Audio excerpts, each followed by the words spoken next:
Lula acende o sinal de alerta no PT. Começa agora JBR News. Olá, Rodolfo.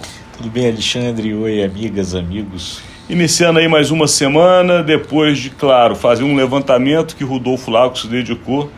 Como é que ficou realmente o Brasil após as eleições de primeiro turno? Lembrando a vocês que no final deste mês nós vamos ter o segundo turno das eleições naqueles locais, claro, com mais de 200 mil eleitores e onde não houve uma decisão de primeiro turno. E esses números são os seguintes, falando de capitais. Claro, o Brasil é muito maior do que as suas capitais, mas elas refletem muito bem o sentimento regional e como está pensando o eleitor em cada um desses locais. Então, das 15 capitais, lembrando que nós tivemos 26 capitais com eleições, 15 delas ficaram para ter segundo turno. Dessas 15 capitais que terão um segundo turno no final desse mês, 13 dessas capitais, só para vocês terem noção do levantamento, o PL, que é o partido que é liderado por Jair Bolsonaro, lidera em 4 capitais. Já o PT lidera em apenas uma. Então, isso já é para vocês entenderem o que nós vamos falar hoje. É o incômodo que surgiu dentro da esquerda, em especial no Partido dos Trabalhadores, porque a coisa não para por aí não. Quando a gente fala de coligações, hoje o MDB tem uma coligação fortíssima em São Paulo com um candidato que é justamente o atual prefeito Ricardo Nunes tentando a reeleição contra uma chapa puro sangue de esquerda, porque o PSOL lidera e, é claro, a vice é justamente Marta Suplicy, ex-prefeita de São Paulo e, claro, do Partido dos Trabalhadores. Mas aí a coisa vai seguindo. E o PSD, que foi inclusive o partido que fez o maior número de prefeituras no primeiro turno em todo o Brasil, ele hoje tem em Curitiba e em BH uma disputa fortíssima, sendo que em BH o PT está apoiando o candidato do PSD.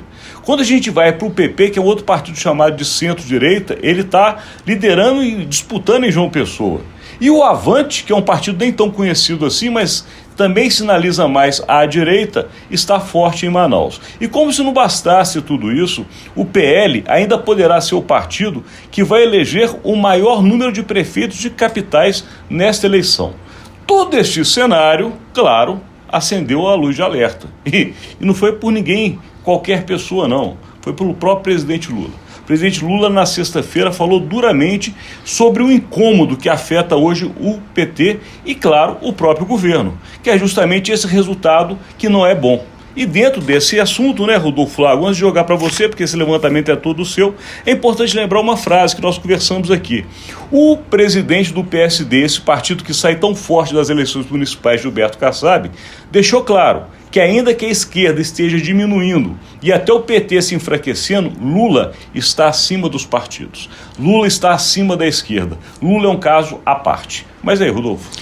Pois é, né? Quer dizer, quando você olha aí os números aí agora do segundo turno, do início dessa corrida no segundo turno, você vê que a situação realmente ela é, vamos dizer, no mínimo desafiadora para o PT e para a esquerda. Por quê?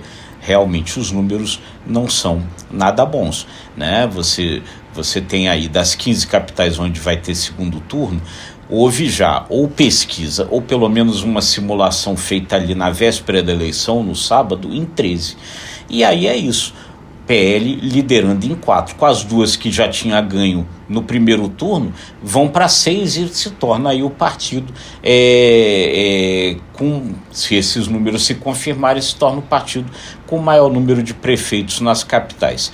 Já é o partido com o maior número de vereadores eleitos nas capitais. Então, é uma situação muito complicada, né? E aí o Lula, realista,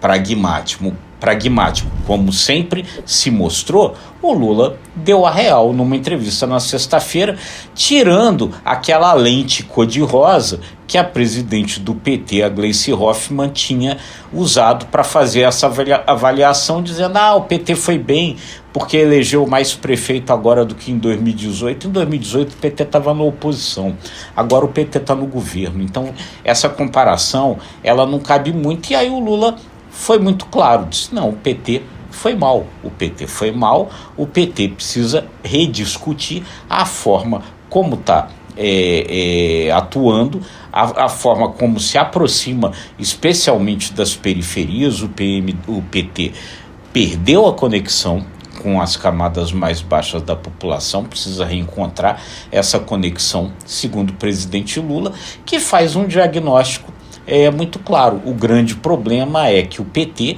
um partido nascido ali do sindicalismo, né, hoje não tem um discurso para essas novas relações de trabalho, para um mundo onde a pessoa quer ser empreendedora, quer ter seu próprio negócio, desde ser motorista de aplicativo até outras coisas. E aí o PT não tem um programa muito claro para esses novos empreendedores e, enfim, está perdendo essa conexão.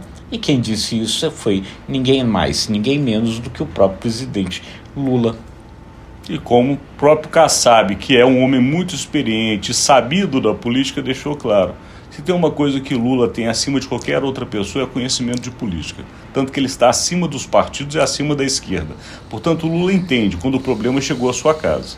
E o PT, de fato, tem que fazer uma revisão do que ele defendeu durante todo esse tempo. Porque, de fato, se não conseguir mudar, ou pelo menos se apresentar para a sociedade de uma maneira diferente, inclusive 26 se torna um risco. Porque as eleições municipais do Brasil, elas preparam justamente o cenário da disputa nacional.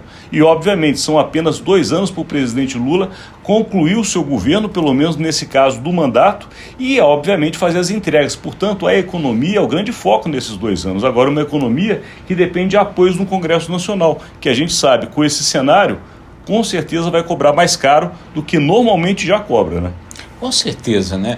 Quer dizer, o Lula está hoje totalmente dependente dessas suas conexões com o centro, né? Com o Centrão, com partidos como o PSD e o MDB. Agora, no segundo turno, vai fazer algumas alianças já com esses partidos. Por exemplo, o PT vai apoiar a tentativa de reeleição lá em Belo Horizonte do Fouad Noman, do PSD. Em Belém, apoia lá a candidatura do MDB do Igor Normando. Então, já vai fazendo essas costuras agora, essas construções a partir de agora. Agora, o preço que vai ter que pagar para conseguir fechar essas alianças, a gente vai ter que ver, porque em muitos lugares há jogo duplo. A gente falou do MDB, apoia lá em Belém, mas em São Paulo, o MDB, o prefeito Ricardo Nunes, está coligado ao PL. Então, quer dizer, você vê que as situações não são as mesmas. Em Curitiba, o PSD também está coligado ao PL. Então, você tem aí jogos aí que não são claros, que são jogos duplos e que, enfim, a definição de para onde vai em 2026 ainda não está clara. E antes de 26 tem uma outra eleição que é muito importante, porque ela vai definir grande parte do que vai acontecer em 26, que é justamente a eleição dos presidentes da Câmara e do Senado. E nessa eleição também vai se ver se vai haver ou não um entendimento dessa ala chamada de centro e o próprio governo Lula, porque nesse momento eles podem sair com um candidato único para justamente tentar barrar o que está sendo colocado,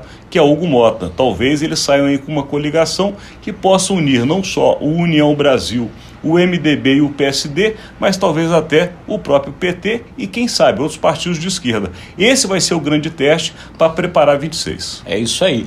Quer dizer, um jogo complexo, um jogo nada claro, um jogo onde realmente você tem aí muito jogo duplo, muito pé em cada canoa, e aí essas coisas tornam realmente o cenário para 2026 um cenário ainda bastante incerto. E é o que temos para o momento, como diz a frase popular, mas daqui nós temos que encerrar esse conteúdo de hoje, agradecendo a sua audiência. É isso aí, gente. E perguntando a você, o que você acha disso tudo? Comenta aí, a gente gostaria de ouvir o seu comentário. E deixa aquele convite importante para nós. Se você gostou desse conteúdo, curta, compartilhe, acesse imagemcredibilidade.com, se inscreva no ICTV e nos nossos demais canais. Obrigado e até amanhã.